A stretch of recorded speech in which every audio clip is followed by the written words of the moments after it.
नमस्कार दोस्तों, जय श्री राम। कैसे हैं आप सब। हमारे YouTube channel Arvind Kumar official में आप सभी का स्वागत है। फर्क नहीं पड़ता कि आप लव जिहाद में किस तरह फंसी हैं। फर्क नहीं पड़ता कि आपका जो जाति है, आपकी जो कास्ट है वो क्या है। बस आप हिंदू होने चाहिए।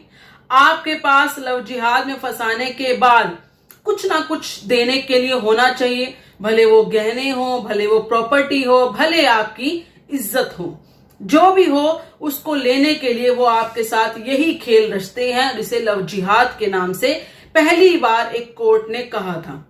और इसे ग्रूमिंग भी बहुत सारे देशों में कहा जाता है। यहां पर लव जिहाद कहा जाता है, वहां ग्रूमिंग कहा जाता है। इसका अर्थ सिर्फ एक ही है, सब जगह इसका पैटर्न एक ही है, जिसका अर्थ यही है कि लड़की को इस्लाम कल्चर के हिसाब से ढाल दिया जाए, यानी कि उसको इस्लामिक बना दिया जाए, उसका कन्वर्जन कर दिया जाए। किसी भी कीमत पे वो अपना खुद का जो धर्म है उसको ना निभा सके, वो ना चला सके। और सबसे बड़ी चाल तो यही होती है कि उसके पेट से, उसके गर्भ से बच्चे पैदा हों, जिसे हर तरीके से इस्लाम का बच्चा कहा जाए, हर तरीके से उसे मुस्लिम का बच्चा कहा जाए। इसीलिए ये लव जिहाद की प्रक्रियाएं चलती रहती हैं। परंतु हमारी भोली बेटियां ये बात अभी तक समझ नहीं पाई हैं, और जब तक उन्हें समझ आती है तब तक बहुत देर हो चुकी होती है। प्रीति यादव नाम की लड़की, जो कि बिहार के मोतिहारी में रहती थी, वहीं पर एक कोचिंग ले रही थी, किसी न किसी चीज की स्टडी कर रही थी। अब उस कोचिंग में होता यह है कि एक लड़का आता है जो कि मुस्लिम लड़का होता है। मुस्लिम लड़कों की जो नजर होती है ना, वो मोस्ट ऑफ हिंदू लड़कियों पे इसी बारे में टिकी रहती है। उन्हें कोचिंग, पढ़ाई वढ़ाई से कुछ लेना देना नहीं होता। जो कट्टरवादी सोच की होती हैं, जो ग्रूमिंग के लिए स्पेशल तरीके से सिखाए जाते हैं, सीखते हैं ये चीजें, वो इसी तरह की लड़कियों को टारगेट करते हैं। अब होता ये है कि ये एक मुस्लिम लड़का प्रीति को अपने प्यार के जाल में फंसाने की कोशिश करता है। मतलब यही है कि उसके साथ दोस्ती करता है, बातचीत की प्रक्रिया शुरू करता है, या हो सकता है पढ़ने के बहाने उसके साथ थोड़ा टाइम स्पेंड करने की कोशिश करता हो। उसी तरीके से उसको कहीं ना कहीं अपने प्यार के जाल में फंसा लेता है। लड़की फंस जाती है। अब होता ये है कि लड़का उसे बहाने से दुबई भगाकर ले जाता है। ऐसा नहीं है कि वहां पर अगर वो बात करती तो उसकी शादी नहीं हो पाती, लेकिन लड़का इतना चालाक था कि वो जानबूझकर प्रीति को दुबई ले जाता है, वहां भगा के ले जाता है। लड़की प्यार में पागल होती है, उसके साथ चल देती है। दुबई ले जाने के बाद वो लड़का उससे निकाह कर लेता है। निकाह करने के बाद उस लड़की का धर्म परिवर्तन करवाता है, यानी कि जिस तरीके से जो भी ग्रूमिंग का तरीका होता है वो सारे तरीके वो अपना लेता है। लड़की का धर्म परिवर्तन करवा लेता है, उससे निकाह भी कर लेता है। लगभग 2 साल तक वो एक दूसरे के साथ रहते हैं। इस बीच लड़की का बच्चा भी होता है। हर तरीके से वो जैसे जैसे उसको यूज कर सकता है उसे यूज करता है। कुछ टाइम के बाद वो वापस भारत आ जाते हैं, भारत में रहते हैं। लेकिन इसी बीच प्रीति को वो घर से निकाल देता है, और घर से निकालने के बाद उस लड़की को छोड़कर वो किसी और लड़की से निकाह कर लेता है। किसी और लड़की से जिससे निकाह करता है वो लड़की उसी के यानी कि धर्म की होती है, उसी के मजहब की होती है, यानी कि मुस्लिम लड़की होती है। वो अपने ही मजहब की लड़की से निकाह कर लेता है, दूसरा निकाह। अब वो प्रीति को तो घर से बाहर निकाल चुका है। प्रीति घर से बाहर जाती है, जहां जाती है, अपने मायके जाती है, कहीं भी जाती है, उसको वहां स्थान नहीं मिलता है। अब प्रीति पहुंचती है उस लड़के के पैतृक घर पे, यानी कि उसके जो पिता का घर होता है गांव के अंदर मोतिहारी में, वहां पहुंच जाती है। और वहां जाकर उसके घर के बाहर बैठती है, दरवाजा खुलवाने की कोशिश करती है, रोती है। लगभग 6 घंटे तक वो लड़की वहां रोती रहती है, बिलखती रहती है। अभी मुझे कहता कि नहीं रखेगा, 4 साल मेरे साथ में रह लिया सब कुछ, अभी मुझे मेरा धर्म बदलवा के मेरा परिवार छुड़वा कर अब कहता कि नहीं रखेगा मुझे। लेकिन 6 घंटे तक उसके घर से कोई इंसान बाहर नहीं आता जो उसे चुप करा सके।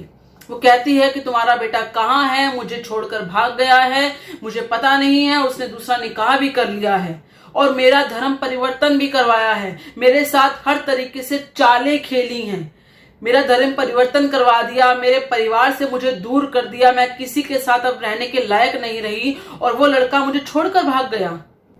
इस वीडियो में आप लड़की को रोते बिलखते देख रहे हैं। ये लड़की इतनी बुरी तरीके से हताश है, परेशान है और लगभग 6 घंटे से उस घर के बाहर बैठी रो रही है।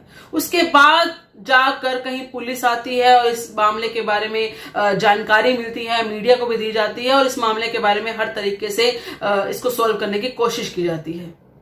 अब बात आती है कि लड़कियों की ग्रूमिंग की, तो लड़कियां कहती हैं कि ऐसी कोई चीजें होती नहीं हैं। बहुत से ऐसे बड़े बड़े यूट्यूबर्स हैं जिन पर विश्वास करके लोग ये सोचते हैं, जो सेकुलर लड़कियां होती हैं जो ये सोचती हैं कि ऐसे लड़के नहीं होते हैं। अब्दुल ऐसा नहीं है, यानी कि वो जिससे प्यार करती हैं वो मुस्लिम लड़का ऐसा नहीं है जो उसे बहका रहा है, फुसला रहा है या उसका धर्म परिवर्तन करवा रहा है। ये सब एक बेकार बातें हैं। बहुत से ऐसे यूट्यूबर हैं जो इस तरह की बातों को घुमा फिरा कर कहते हैं कि नहीं, ऐसा कुछ नहीं होता है, ये सब कुछ झूठ होता है, लव जिहाद जैसी चीज एग्जिस्ट नहीं करती हैं। अगर ऐसा कुछ नहीं होता है तो क्या ये जो कहानियां, जो लड़कियां सामने आती हैं, ये सब झूठ है? ये जो रोती बिलखती आपको दिखाई देती हैं लड़कियां, क्या ये सब झूठ है? नहीं, ये सब कुछ सत्य है। और ये एक मामला नहीं है, ऐसे बहुत से मामले हैं जिसमें लड़कियां आगे आकर बोलती नहीं हैं, उसी परिवार में दबकर या तो मर जाती हैं या उसी परिवार में बैठे बैठे अपनी जिंदगी से समझौता कर लेती हैं। बहुत सी ऐसी लड़कियां हैं जो दब जाती हैं, जो बिल्कुल बोल नहीं पाती हैं या फिर ये कहें उन्हें दबा लिया जाता है। बहुत कम लड़कियां हैं जो आगे आकर अपनी कहानी दूसरों को बताती हैं। इसी तरीके की लड़कियां हैं जो फंस जाती हैं और बाद में बिलखती रोती रहती हैं क्योंकि परिवार से ये कट हो जाती हैं, परिवार के पास वापस जा नहीं सकती हैं। हिंदू समाज से इनको कहीं ना कहीं अपने आप को शर्मिंदगी महसूस होती है कि वापस जाए तो किस मुंह को लेकर जाए। मैं मानती हूं इन लड़कियों ने गलतियां की हैं। ऐसी लड़कियों को जितना हो सके धमकाइए, डराइए, उसको जितना सुना सकते हैं सुनाइए, कोशिश कीजिए कि उसको कहीं ना कहीं एहसास हो, लेकिन उसका साथ मत छोड़िए। मैं फिर भी यही मानती हूं कि जब कोई लड़की इस तरह की हताशा से गुजर रही हो, जब उसे लगे कि अब उसका कोई चांस नहीं है उसको वापस आने का, उसके परिवार का फर्ज बनता है, उसके माँ बाप का फर्ज बनता है कि कम से कम अब उसका साथ दे।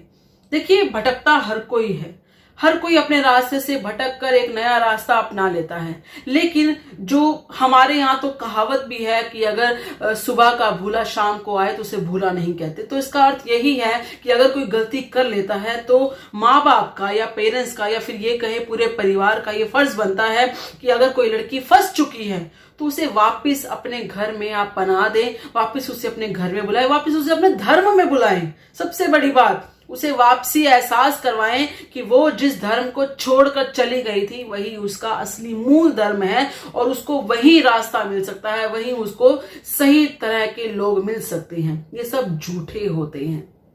यही रास्ता है इन लड़कियों को इस तरह की चीजों से बचाने का। अच्छा है कि ये लड़की कहीं ना कहीं, इस लड़की के साथ कुछ गलत नहीं हुआ, इसे मारा नहीं गया, इसे कहीं ना कहीं खत्म नहीं किया गया। यदि ऐसा हो जाता तो ये लड़की कहीं रह ही नहीं पाती। और ये बात कहने के लिए हम यहाँ नहीं होते, आपको इसकी कहानी नहीं सुना रहे होते। इस लड़की ने आगे आकर अपनी कहानी बताई है तो आज हम भी आपको बता पा रहे हैं कि ऐसी कहानियां हैं। इसलिए इन लड़कियों को जरूरी है कि इनका साथ देना। अगर आपके आसपास भी कोई ऐसी लड़की है जो भूल से अगर कुछ गलत रास्ते पे भटक गई थी तो उसका साथ दीजिए, उसे वापस लाने की कोशिश कीजिए। कोशिश कीजिए कि वो लड़की समझ पाए कि वो गलत रास्ते पे भटक गई थी। बाकी आप सबका जो भी कहना हो कृपया करके अपने विचार कमेंट में जरूर बताइएगा। इस वीडियो को लाइक और शेयर जरूर कीजिएगा। धन्यवाद। जय श्री राम।